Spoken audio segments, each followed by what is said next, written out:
Hello everyone, welcome to all of you in exam Guru. दोस्तों, Indian air force की तरफ से आज 23 मई 2023 को एक्शन वाई ग्रुप का सभी शिफ्ट का एग्जाम लगभग समाप्त हो चुका है। इस वीडियो में दोस्तों मैं आपको आज के अलग अलग शिफ्ट में पूछे गए सारे ओरिजिनल क्वेश्चंस का सॉल्यूशन इस वीडियो में करवाने वाला हूँ। आप सभी लोग अगर एक बार एग्जाम दिए हो तो कमेंट करके बता देना कि आज टोटल कितने शिफ्ट में एग्जाम थे, और साथ ही में दोस्तों अगर आपको किसी भी शिफ्ट के कोई क्वेश्चन याद होंगे तो वो भी कमेंट बॉक्स में बता सकते हो। इसके साथ ही दोस्तों आप सभी लोग कम्युनिटी टैब में जाकर वहां पर वोटिंग कर देना कि आपके सेल्फ अटेम्प्ट कितने रहे थे इस बार एग्जाम में, ताकि उन सभी पोल्स को देखने के बाद मैं आपको कल दोपहर तक कट ऑफ का एक डिटेल्ड वीडियो बनाकर उपलब्ध करवा दूं। और वीडियो स्टार्ट करने से पहले दोस्तों जितने भी नए कैंडिडेट इस चैनल पर जुड़े हैं, आप सभी से रिक्वेस्ट है कि चैनल को सब्सक्राइब कर इसके बेल नोटिफिकेशन को ऑन कर लें, ताकि जब भी मैं कोई डिफेंस एग्जाम से रिलेटेड नई वीडियो अपलोड करूं तो उसका नोटिफिकेशन सबसे पहले आप सभी तक पहुंच जाए। चलिए दोस्तों, अब आज का वीडियो स्टार्ट करते हैं। तो आज का पहला क्वेश्चन पूछा गया था दोस्तों कि ब्रिटेन के प्रधानमंत्री कौन हैं। एक्चुअली में यहाँ पर भारतीय मूल के ब्रिटेन प्रधानमंत्री का नाम पूछा गया था। दोस्तों आप सभी को पता होगा कि ब्रिटेन के वर्तमान प्रधानमंत्री हैं ऋषि सुनक, और वे एक भारतीय मूल के निवासी हैं। तो इनका ही नाम आपके ऑप्शन में दिया गया था, यही इस क्वेश्चन का राइट आंसर है। इसके बाद अगला क्वेश्चन पूछा गया था दोस्तों करंट अफेयर्स का, भारत के वर्तमान गृह मंत्री कौन हैं। बहुत ही ईजी लेवल का क्वेश्चन आज आया है आपके पेपर में। भारत के करेंट होम मिनिस्टर का नाम है अमित शाह। इसके बाद एक क्वेश्चन आया था कंप्यूटर का, HTTP का फुल फॉर्म क्या है। यह क्वेश्चन इससे पहले भी एयरफोर्स के एग्जाम में पूछा गया था। HTTP का फुल फॉर्म है दोस्तों हाइपर टेक्स्ट ट्रांसफर प्रोटोकॉल। इसके बाद एक क्वेश्चन यहाँ पर आया है फीफा वर्ल्ड कप 2026 से। अब एग्जैक्ट क्वेश्चन मुझे तो इसका नहीं मिल पाया कि फीफा वर्ल्ड कप 2022 का वेन्यू पूछा था या फिर 2026 का। तो अगर आपने आज के किसी भी शिफ्ट में एग्जाम दिया होगा और आपने एक क्वेश्चन देखा है तो एक बार कमेंट करके बता देना एग्जैक्ट क्वेश्चन आपके एग्जाम में क्या पूछा गया था। इसके बाद अगला क्वेश्चन दोस्तों फिर से आपको एक हिस्ट्री का देखने को मिला है, बहुत ही इजी लेवल का क्वेश्चन था कि ताजमहल किसकी याद में बनवाया गया था। दोस्तों ताजमहल का निर्माण शाहजहां ने करवाया था अपनी बेगम मुमताज महल की याद में। इसके बाद अगला क्वेश्चन आया था दोस्तों प्रकाश वर्ष किसका यूनिट है। यह क्वेश्चन मैंने आपको पहले कई बार करवा रखा है जीके के सेट में, और आज मॉर्निंग में ही नेवी MR और SSR के लिए साइंस का जो पहला सेट अपलोड किया है उसमें भी मैंने आपको एक क्वेश्चन करवाया है। जो प्रकाश वर्ष है यह यूनिट होता है दोस्तों डिस्टेंस का। जितने भी आपके एस्ट्रोनॉमिकल डिस्टेंस होते हैं, जिसे आप हिंदी में खगोलीय दूरी कहते हो, इसे नापा जाता है प्रकाश वर्ष में। प्रकाश वर्ष कहने का मतलब है दोस्तों यहाँ पर लाइट ईयर में, क्योंकि यह डिस्टेंस काफ़ी बड़ा होता है जिसे आप नॉर्मली किलोमीटर मीटर वगैरह में कन्वर्ट करके नहीं कन्वर्ट कर सकते, इसलिए इसे नापने के लिए एक अलग यूनिट बनाया गया प्रकाश वर्ष का। इसके बाद देखिए 2022 का शांति नोबेल पुरस्कार किसे दिया गया है। इससे एक दिन पहले भी दोस्तों आपका नोबेल प्राइज से रिलेटेड क्वेश्चन आया था, जिसमें आपका शायद लिटरेचर का पूछा गया था। उसी समय मैंने आपको 2022 में जितने भी नोबेल प्राइज मिले थे उन सभी के नाम करवा दिए थे। जिन लोगों ने मेरा पिछला एनालिसिस वीडियो देखा है तो आप इस क्वेश्चन को बहुत ही आसानी से सॉल्व किए होंगे। 2022 में दोस्तों पीस नोबेल प्राइज मिला है एलिस वेलेस्की को। इसके अलावा मेमोरियल ह्यूमन राइट्स ऑर्गेनाइजेशन रसिया को, और इसी प्रकार का एक और ऑर्गेनाइजेशन है यूक्रेन का, उस ऑर्गेनाइजेशन को दिया गया है। तो आप एक बार कमेंट करके यह भी कंफर्म कर देना कि इन तीनों में से किसका नाम आपके ऑप्शन में दिया गया था। इसके बाद अगला क्वेश्चन एक आया था दोस्तों कि हमारा जो मौलिक कर्तव्य है वो किस आर्टिकल में आता है। दोस्तों मौलिक कर्तव्य यह आता है आर्टिकल 51A में। पहले कई बार मैंने आपको करवा भी रखा है। और यह आपका किस पार्ट में आता है, तो हमारे संविधान के पार्ट 4 में आता है। बात करें दोस्तों टोटल फंडामेंटल ड्यूटीज की, तो करंट में फंडामेंटल ड्यूटीज की संख्या टोटल 11 है। इसके बाद एक आया था दोस्तों मुदुमलाई टाइगर रिजर्व किस राज्य में स्थित है। यह जो मुदुमलाई टाइगर रिजर्व है दोस्तों यह स्थित है तमिलनाडु राज्य में। इसके बाद अगला क्वेश्चन आपका एक वेन डायग्राम का आया था। वेन डायग्राम में पूछा गया दोस्तों साइंटिस्ट, प्रोफेसर और रिसर्च के बीच में।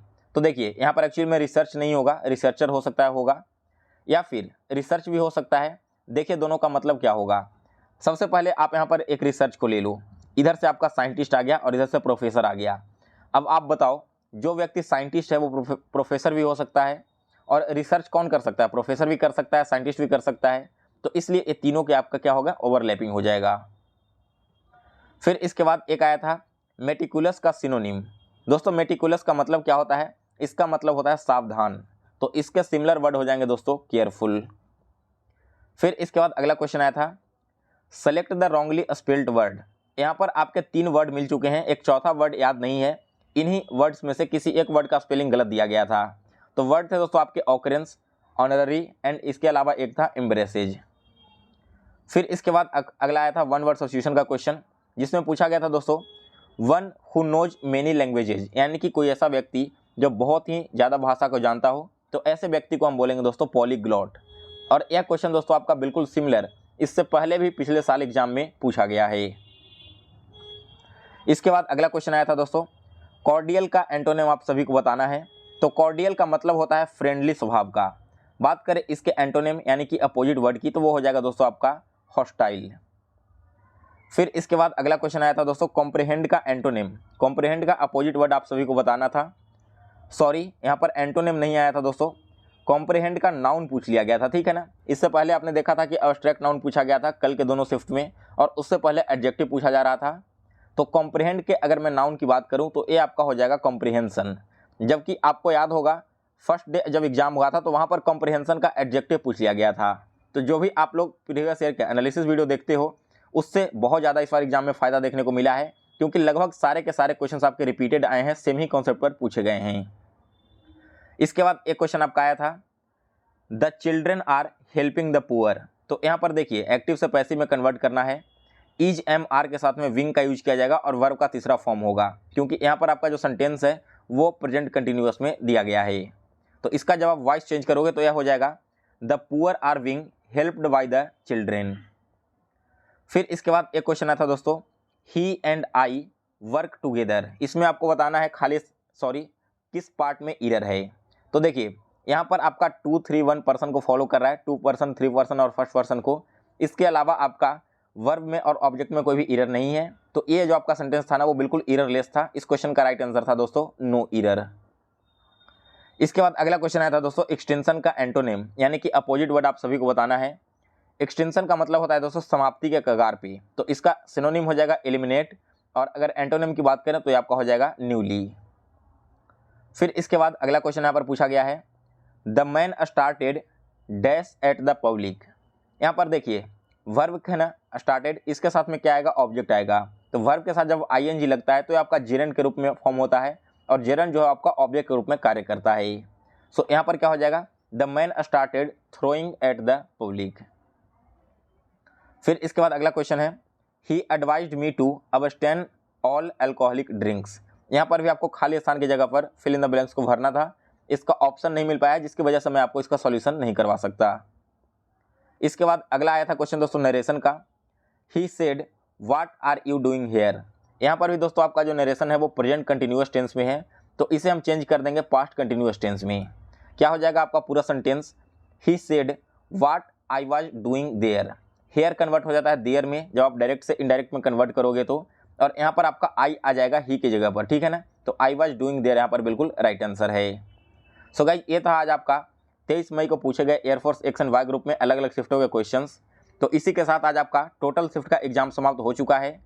कल मैं आपको दोपहर तक इसी चैनल पर रिजल्ट कब आने वाला है इसके रिगार्डिंग एक वीडियो, प्लस आपका कट ऑफ क्या रह सकता है उस पर एक वीडियो, और फेज 2 की तैयारी कैसे करें उसके रिगार्डिंग एक सेपरेट वीडियो बनाकर दे दूंगा। तो अगर आपको नोटिफिकेशन ना भी जाता है तो चैनल को आकर आप चेक कर लेना, कल दोपहर तक आपको सारे वीडियोज अवेलेबल मिल जाएंगे। और दोस्तों अगर आपको आज का एनालिसिस वीडियो पसंद आया हो तो इसे लाइक और शेयर करें। और दोस्तों इसी तरह से इन फ्यूचर भी डिफेंस एग्जाम से रिलेटेड अगर इंपॉर्टेंट वीडियो देखना चाहते हो तो एग्जाम गुरु चैनल को सब्सक्राइब कर लें, इसके बेल नोटिफिकेशन को ऑन कर लें।